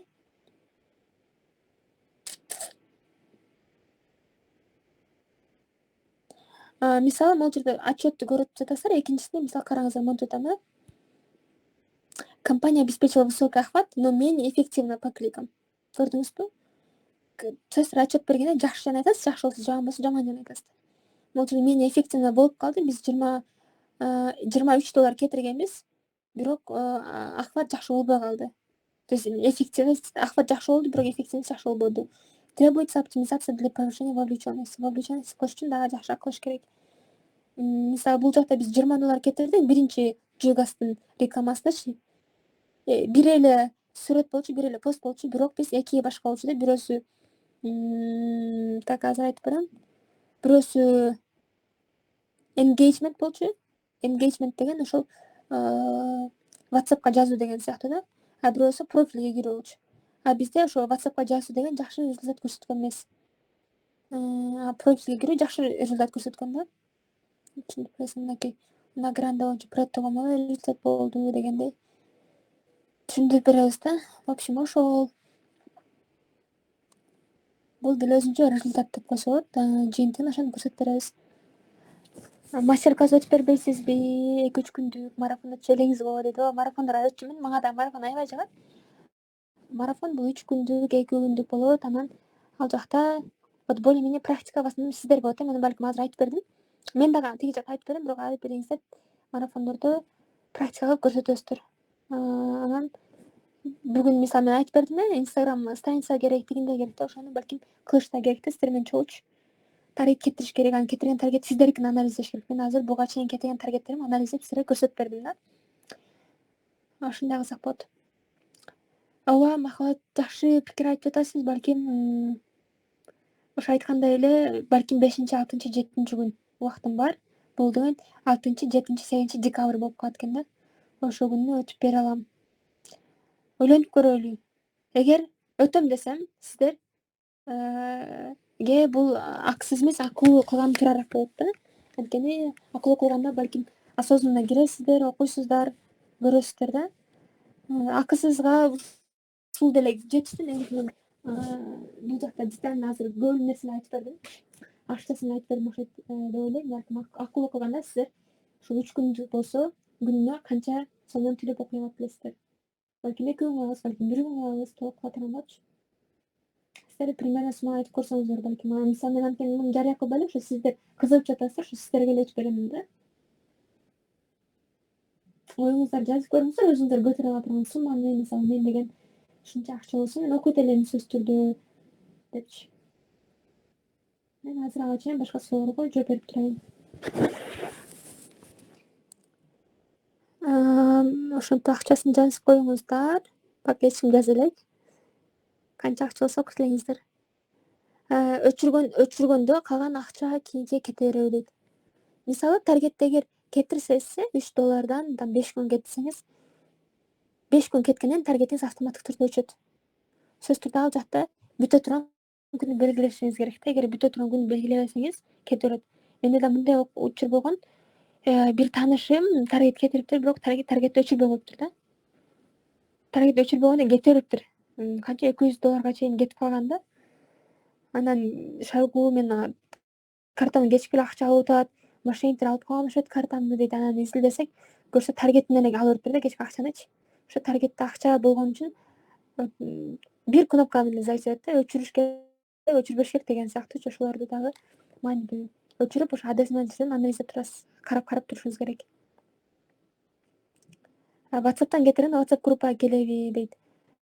WhatsApp'тан кетиргенде WhatsApp группага эмес, сиздин WhatsApp номериңизге келет. WhatsApp номериңизге келишет да адамдарчы. Же WhatsApp группаны эле койсоңуз болот, ссылкасын WhatsApp группага мисалы. Ссылканы басканда WhatsApp группага кошула турган эле кылсаңыз болот. Өзүңүз тандайсыз да, балким только мага жазсын десеңиз болот. Же WhatsApp группага баары кошулсун, ошол жактан маалымат берем десеңиз болот да. Так, бул жакта акча боюнча жазышыптыр. Алтына Кашкароева деген жазды. Онлайн болсо 200 сом болсо туура болобу дейт.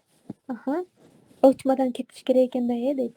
Ооба, Оптимадан кетирсеңиз валютаны карап көрүңүз. Мен ошо байкаганда Мбанкта кымбатыраак экен курс. Доллар кымбатыраак экен, көп болуп калат да. Ошо айтпаймынбы, 85 болсо башка болот, 89 болсо мындай айтканда 400 сом, 4 сом көбүрөөк акча алып калат да. Ошол сыяктуу кийин эгер мисалы таргетиңизди көбүрөөк суммага кетирсеңиз 500 сом, 1000 сом разница түшүп калат. Ошо Оптима жакшыраак. 1000 сом болсо азайтып койгон. Бул билбейм дейт. 1000 сом болсо дейт, азайтып койгон. Болбоймбу дейт. Мен кече жакында эле өзүм дагы бир эжеге консультацияга жазылайын дедим. Бул таргет дебейин, бирок таргет да включен болчу да. 1 саат болчу. 1 саат консультация алайын десем, мага 1 саат аз дейт. 1 саат аз болот, шаргул 20 000 кылайлы, бирок 2 саат дейт. Получается саатына 10 000 сом дейт да, консультация дейт. Анан мен ойлондум деп сразу таң калдым да, неге 10 000 сом депчи, неге 10 000 кымбат эмеспи деген. Бирок бул билим ал онлайн болсо деле, офлайн болсо деле ушундай экен да, наоборот онлайн болсо кымбатыраак экен. Анткени онлайнда чын эле волокитасы көп жата. Мен деле азыр бул зумду өтүп атканда 2 ноутбук даярдап, 2 телефонду даярдап ушинтип өтүптүм. И то запись кылып атып мисалы убакыт кетет да, офлайн более-менее жеңилдирээк. 5-6 адам топтойсуң, бир кабинкага барасың, отурасың, көрөсүң, как раз көрсөтүп жеңилирээк болуп калат экен да. Онлайнга карагандачы, онлайнда удаленно болгон үчүн баягы направленияны көрсөтүп турасың. Мынакей оң жакта басыңыз, сол жакта басыңыз деген сыяктуу кыйынчылыктары бар. Ошондо алдын ала айтып коюш керек да. Бирок менде баасы дайыма эле негизи орточо болот, өтө кымбат эмес, өтө арзан эмес. Мен 3 күн өтүп беремин. Баасын көрөлү, балким күнүнө 200 сом болсо арзан болуп калышы мүмкүн, анткени мен билем канча адам жазылат. Бирок 10 адам болсо болот да, 10 адам болсо жетиштүү. Анткени 20 адам болуп кетсе, ар бириңиздерге да баягы рекламный аккаунттар карап атып убакыт кетип калат да. Ошо 10 адам болсо менин оюмча жакшы эле жетишебиз. 10 адамдан 200 сом болгондо өтө аз болуп калат экен. 200 сом болбой калат го. 1000 сом болсо болот. 1000 сом болсо менин оюмча 10 адам болсо деле жакшы болот да. Эми өзүм деле выгорание болбой, кайтарым байланышы менен жакшы түшүндүрүп бере алам. Мындай кылалы, мен азыр бир сыйга бааны ойлоноюн да, анан группага жазып коеюн. Келгиле, азыр бүгүнтөдөн баштап таргет кетирип көрүңүздөр өзүңүздөр, тестовый. Аз эле акчадан, мисалы 3 доллардан, 2 доллардан WhatsAppка жазсын, же трафик, же вовлеченность кылып кетириңиздер, анан как раз көрөбүз да сиздин жыйынтыгыңыз кандай болду, жакшы болду, жаман болдубу. Анан 5-күнү, 6-күнү, 7-күнү, пятница, суббота, воскресенье күнү интенсивно марафон өткөрөлү. Ал жакта уже детально более-менее сиздерге чогуу Facebook страница ачканды үйрөтөйүн, рекламный аккаунт ачканды үйрөтөйүн, детально вот телефондон дагы, телефон эмес, ноутбуктан кетирип, ноутбугу болгондор жазса жакшы болот да, ноутбуктан кетирип көрөлү. Ушундай жакшы. Анан сумманы ошо ойлонуп жазып көрөйүн. Убакыт бериңиздер, анткени азыр сразу айтышта кыйын экен да. Анан 1000 сом десем, балким күнүнө 1000 сомдон болуп калса, кымбат болуп калабы, 3000 сом болуп калат экен. Же дагы эмнени айтайын, кандай болоюн, ошого мындай жашап ойлоноюн да. Анткени мисалы кээде менде да учурлар болот да, арзан айтып коюп, анан кайра мен аябай көп убакыт кетти, стресс болдум, выгорание болдум деп анан өзүмдө өкүнүп калган учурлар болот. Ошо мен дагы сиздерден ыраазы боло тургандай бааны коебуз да. Жок, онлайн болот, онлайн. Балким Google Meet эмес, Zoom аркылуу кылабыз. Мисалы мен азыр онлайн сабак үчүн бир канча приложение сатып алам да, чтобы грамотный үнүү запись болуш үчүн, грамотный видеоз көрүнүш үчүн, ошол сыяктуу кылып өткөрөмүн. Анан кайтарым байланышында кылабыз. Балким 2 тариф кылам да, бирөөсү кайтарым байланышы менен, мисалы өтүп беремин, плюс суроолор болсо ошол адамдын эле суроолоруна жооп беребиз. Мисалы балким бул жакта Курманбек Сатаркулов таргет кетирем дейт. Мен деген айталы сумка сатам, сумкага таргет кетиребиз дегенде балким Курманбек Сатаркулов менен отуруп аудиторияны тандап, анализдеп ошентип кетиребиз да. Кайтарым байланышы жок кылып да кетирсек болот экен. Мисалы эле Жылдыз Жумаева суроо бериптир. Мисалы дизайнер өзүнүн услугасына таргет кетирсе, кайсынысын тандашы керек? Вовлечениябы же дагы кайсылар бар деп айтылды дейт. Дизайнер өзүнүн услугасына таргет кетирсе, дизайнер мисалы 3 таргет кетирсе болот да. 3 таргет. Бул бирөөсү өзүнүн личный бренд үчүн, личный бренд ошол инстаграмы көбөсүн. Инстаграмда подписчиктер мисалы 300 подписчик болсо, 300 подписчигин 1000 подписчик болсун, болсо 10 000 подписчик болсун деп подписчигин көбөйтүш үчүн таргет кетирсе болот. Клиентти көбөйтүш үчүн WhatsApp'ка кетирсе болот. WhatsApp'ка клиенттер жазсын, мага клиенттер келсин депчи. Ошо дизайнер өзү тандайт да. Жок, мага подписчик керек жок, мага клиент эле керек дегендер бар да. Мисалы мага Инстаграмда эле көрүп адамдар бар. Мен дагы тааныйм. Подписчиги деле жок, Инстаграмда эле алып барбай туруп клиенттер бар да, постоянныйчы. Ошо кайрылып турат. Ошо мисалы сиздин максатыңызда да, балким сиз өзүңүздүн Инстаграмды алып баргыңыз келет, личный брендиңизди кылгыңыз келет, же кылгыңыз келбейт. Эгер кылгыңыз келбесе, анда жөн гана WhatsApp'ка, Инстаграмга жазып клиент болуп келсин деп кетирсеңиз болот да. Ооба, эгер как раз пятница башталса, пятницага чейин убакыт бар да. Балким мен бүгүн эмес, бүгүн эле жазып коеюн, азыр 1 саат ойлонуп туруп, 1 сааттын ичинде жазып сиздерге баасын айтып коеюн. Группага кошом, группанын ичинде балким мини пятницага чейин задачалар берип коем.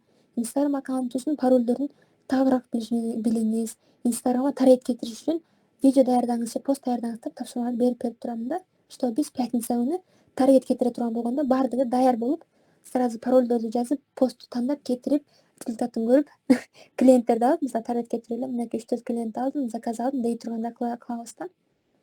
Мисалы азыр 3000 сом кетирсеңиз деле, дизайн боюнча кетирсеңиз, сиз аны таргетке болгон акчадан мындай 3000 сомду актап деле калышыңыз мүмкүн да. Мен өзүм деле бизнестерди кылганмын, бизнес кылганда 0 аудитория менен 0 клиент менен, мисалы буга чейин вообще клиент жок эле деп туруп таргет кетиргенден клиент 300-400 клиент алганбыз да. Вообще жазгандар 1000ден ашып коет, бирок ошо биздин услуганы колдонгондор 300дөн 400дөн ашып коет да.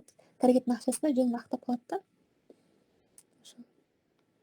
Баракча упакованный болушу керек деп ойлойм. Таргет кетирүүдөн мурун дейт. Ооба. Таргетти ошо кандай кетирсиз, ошого маанилүү. Эгер мисалы WhatsApp'ка кетирсеңиз, анда WhatsApp'та упаковка кылабыз да. WhatsApp'та деле упаковка кылганда билгендер болушу мүмкүн, билбегендер болушу мүмкүн. Мен өзүм билген нерселерими дагы айтып беремин. Негизи мисалы эгер WhatsApp'ка кетирсеңиз, Instagram өтө эле көп маанилүү ролду ойнойт да. Visa карточкада ачыш керек дейт. Ооба. Ошо Visa карта ачышыңыз керек. Сөзсүз түрдө ар бир адам өзүнүн картасы болсо жакшы, таанышыңыздыкын. Мындай учурлар да болгон да, таргет кетиргенде блоктагы деген коркунучтуу маселе бар. Мисалы Шаргүл Манапова деген Instagram аккаунттан бир канча реклама картаны кошо берсем, мисалы Алтынай Кашкарованын картасын кошомун, апамдын картасын кошомун, атамдын кошомун, жолдошумдун кошомун, инимдин кошомун, ар кимдин кошо берсем, кийин бул что-то подозрительный болуп турса деп туруп, мен реклама аккаунтумду блок кылып салышкан да.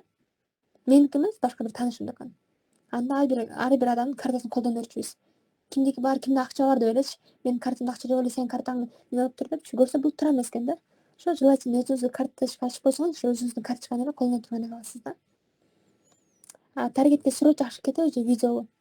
Менин анализимде видео.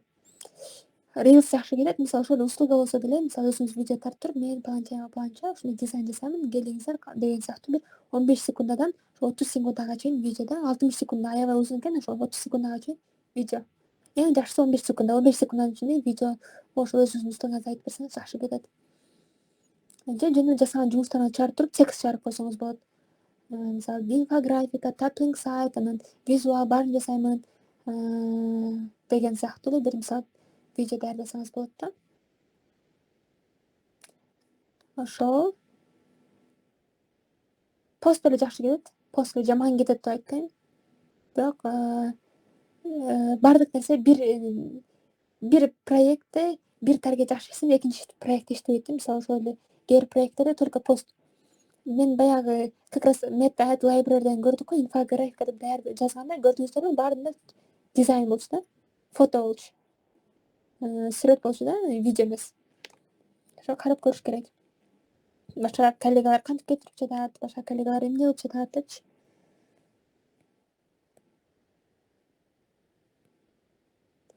Бүгүн жакшы эле маалымат алдыңыздар деп ойлойм. 200 аз, 1000 болот, мага бирок 3500 деп всех дейт. 3 күнгө 500 сомдон дейсизби? Ошондо 1500 деппи? Жакшы.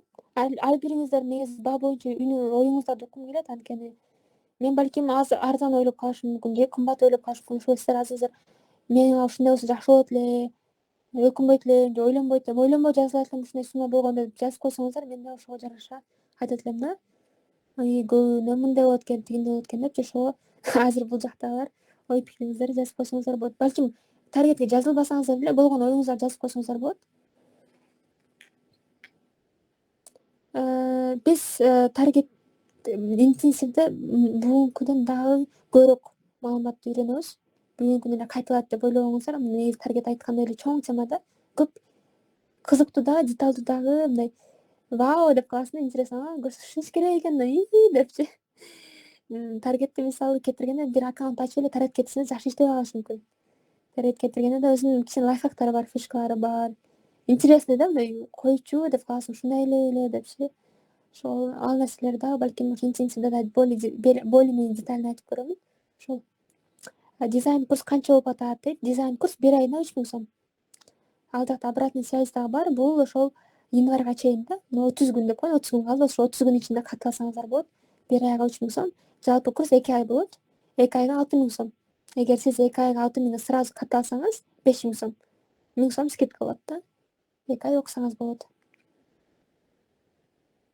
Дизайн курска балким эгер жазыла элек болсоңуздар, жазылсаңыздар болот. Ал жакта да аябай сонун сабактар бар. Инфографика бар, ошол эле таппинг сайт бар, рекламный макет бар. Мисалы азыр биз как раз таргет кетиребиз да, таргетке кандай рекламный макет даярдайбыз, ошол боюнча даярдаганбыз да. Ал бир эле сабак, 20 мүнөттүк сабак жазылган, сонун көрсөтүлгөн да, ошону үйрөнүп алсаңыздар болот. Жакшы, негизи таргет кетирип деле, дизайн жасап деле, видео монтаждап деле жакшы кирешелерге чыксаңыздар болот. Бирок баары бир тандашыбыз керек экен да бизчи. Бир багат тандап туруп, ошону окуп туруп, анан экинчи багаттарды окуп кетсек болот экен. Телефон болобу же ноутбук болуш керекпи дейт. Ноутбук болсо жакшыраак болот. Ноутбук болсо жакшы, себеби ноутбукта да более-менее деталдуу нерселер бар да, кызыктуу. Мисалы, бир эле бюджет менен сиз мисалы мен $3 кетирдим, мисалы $5 койдум, $5 же мындай кылалы, $10 бюджет коюп туруп, бир күнгө $10 коюп туруп, бирок 5 видеону тандап койсоңуз болот да. Мисалы сизде 5 пост болсо Инстаграмда, 5 пост тандайсыз да, баардыгын $10 коюп коесуз да. Анан Инстаграм өзү $10 койсо, $10 деген өзү анализдейт. Бул посттер жакшы экен, буга көбүрөөк акча кетти, буга тигиндей болду деп ошо $5 өзүнүн немесине жараша, креативностуна жараша $10 бөлөт да. Жакшы. Же ар бир постко мисалы $5 деген 5 постко $5 же $3 кетирсеңиз, $5 даже 5 постко $3 кетирсеңиз $15 болот да. $15, $5 кичине кымбатыраак болот. Сиз $10 кетирип туруп, $10 ошо 5 посттарга кетирип койсоңуз болот да. Мындай айтканда лайфхактар көп. Мындай болот, тигиндей болот. Бул баардыгы көбүнчө Инстаграм, то есть телефондон эмес, ноутбуктан бар да. Телефондун азыр мен көрсөткөндөй кетирсеңиздер болот. Ошого мен интенсивди ноутбук менен кылганга аракет кылам. Телефон менен суроолор болсо берсеңиздер болот, бирок көрсөткөндө ноутбук менен көрсөтүп беремин да. 3 күнгө 1500 мен үчүн да жакшы дейт. 1000 сом жакшы, бирок азыркы менин капчыгым 500 сом туура болмок дейт. 3 күнгө 1500 мен үчүн да жакшы, бирок сиз эми өзүңүздүн бааңызды айтсасыз да, кетирген убактыңызды менен сиз актыгы турганда дейт. Ооба. Ошентип эле жакшы, негизи айтып коюңуздар оюңуздарды. Анткени мен да айткандай эле сиздерди билип коюшум керек да, аудиториям кандай. Мен өзүм ушул сабактарды азыр сиздерге 1 саатта өттүм, 1 саат даже 40 мүнөт экен да, мындай айткандачы. 5000 сом өтүп келем 1 саатыначы. 1 саатына 5000 сом өтүп келгем да, бул нерсени айтып көрсөтүп. Кээ бир аудитория бар, 5000 сом туура шарбыл берем, сен убактың кетип атат, бул нерсени үйрөнүң дейт. Кээ аудитория чын эле мисалы үйдө отурат, декретте, акчасы жок. Аудитория да бар да, эми экөөнүн тең түшүнүш керек. Дизайн курсу телефон менен окуса болобу же ноутбук болуш керекпи? дизайн курска сөзсүз түрдө ноутбук керек. Анткени аны биз Figma аркылуу жасайбыз да. Figma бул ноутбукта иштейт. Бирок ноутбуктун немеси аябай маанилүү эмес, характеристикасы. Анткени ал программа эмес, чоң браузерден эле кирип сайт аркылуу үйрөнсөңүздөр болот. Дизайн курсуңуздун убактысы качан? Расписаниясын айтып коесузбу дейт. Дизайн курска мисалы азыр деле катталсаңыздар болот. 3000 сом төлөйсүздөр, мага чек жиберсеңиздер, мен сизди группага кошомун да. Telegram ал жакта 1-сабактан баштап по порядку жазылган, тапшырмалар бар. Ал жакта дагы башка окуучулар бар. Ал жака деле күндө адамдар кошулуп эле окуп жатышат. Окуп үйрөнүп кетиресиздер да. Суроолор болсо ошол жакта комментарий бар. Ошол жака жаза бересиздер, жооп бере беребиз. Негизи убакытты уттурбаңыздар. Мисалы дизайнды азыр бүгүн баштасаңыздар, бүгүн 2-3 сабакты көрсөңүздөр деле көп нерсе үйрөнүп каласыздар да. Кандай болот, эмне болот. Анан балким 5-күнгө чейин уже пакет даярдап калышыңыздар мүмкүн да өзүңүздөрчү. Негизи көп билген эмес, ошол аракет кылганда эме экен да, бизде адамдар баары көп нерсени билет, бирок ошо клиент жок дагы калганда, ошо клиент жок болгондорго таргет аябай жакшы. Таргет менен клиентти бат алып каласыздар. Опытыңыздар барбы, жокпу, көп дагы маанисиз да. Клиент таргеттен келген клиенттер жазат, дизайн барбы, мага срочно керек, канча сомго даярдайсыз, мончага даярдайм. Все, давайте жасап көрөлү дейт да. Ошол. UI UX. Ооба, UI UX'ти Figma аркылуу даярдайт. Бирок биздики мына UI UX эмес, более-менее мына графический дизайн да. Figmадан логотип даярдасаңыз болот, рекламный макет, таплинг сайт. Сайт эми ошо UI UX'ке кирет, бирок бизде фокус ушундай Instagramда. Визуал, инфографика, rich контент, презентация, YouTube обложка, Reels обложка деген сыяктуу нерселерди үйрөнөбүз да биздин курста.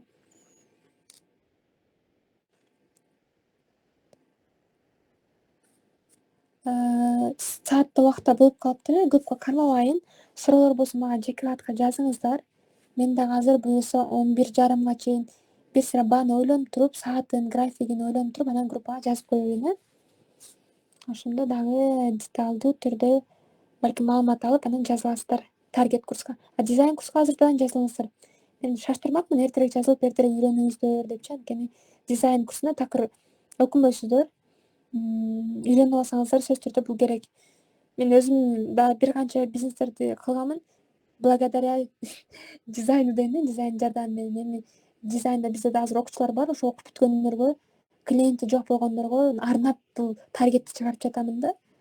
Дизайн үйрөнгөндөн кийин вот клиент жок болду, же дизайн менен мисалы кечээ жакында деле Аймира деген бизде конок келип сүйлөп берди, ал дагы айтат да, дизайн курсу бүткөндөн кийин клиентим жок калган депчи, таргет кетирип азыр клиентим болуп калдым деп атпайбы. Ошого анан көпчүлүгү таргетти үйрөнбөйлүбү дегенден эле ушул нерсе чыгып кетти да, таргетти көрсөтүп берейин депчи. Ошо болбосо бул сурет жок болгондо мен эле окутпайт болчумун да. Дизайнга жазыламын дейт. Ооба, алтынай, жакшы чечим, туура чечим, жазылыңыз. Бул сөзсүз түрдө керек. Мен азыр Алсуданда сиңдим окуп жатат. Уже заказдарды алып баштаптыр да. Болбосо 2-3 мамырында эле жазылган ал курскачы. Заказдарды алдым эже, азыр афиша даярдагыз деп жатат. Даярдап атам, 500 сом дедим, эмне дейин деп жатат да. Ошого жакшы дизайн боюнча деле заказдар түшүп турат. Таргет боюнча деле заказдар түшүп турат. Үйрөнүп алсаңыздар жакшы да. Ноутбук жокпу Гүлнара эже? Ноутбук болсо жакшы болмок.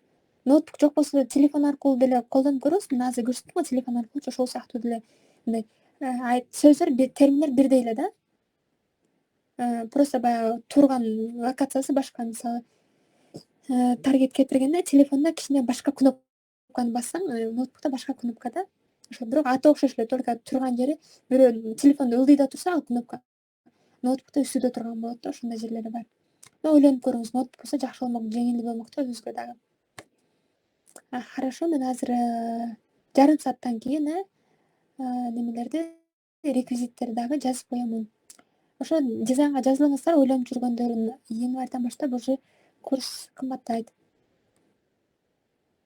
Негизи эле бизде баалар аябай эле орточо 3000 сом деле жакшы. Жаңы билимди үйрөнүп каласыздар, как раз 2025 чейин уже дизайнер деген кесип менен чыгып каласыздар да. Ошо анда эмесе жакшы жасаңыздар. Бүгүнкү сабак пайдалуу болду деп ишенем. Эми таргет кетире элексиздер да, ошого балким дагы суроолор азыраак болушу мүмкүн да. Эгер таргет кетирсеңиздер, Шайгүл эже, мен таргет кетирсем мындай болуп калды, клиент жазбай калды, тигиндей болду, кандай кылайын деп суроолор пайда болмок да. Буну туура түшүнөм. Ошентсе дагы бизде суроолор болду. Активдүү катышканыңыздарга рахмат. Таргет кетирип көрүңүздөр. Бүгүнкү настройка менен мен азыр деле бул сабакты сактап туруп YouTubeга жүктөп коемун. Жасаганда бир сыйра жасап кетирип көрүңүздөр. Instagramдан Биз Facebook'tan кетириңиздер, WhatsApp'tan кетириңиздер. Анан жыйынтыгынан бир силе анализдейсиздер да. Ошо немесе саламатта жашап калыңыздар, жашай салыңыздар.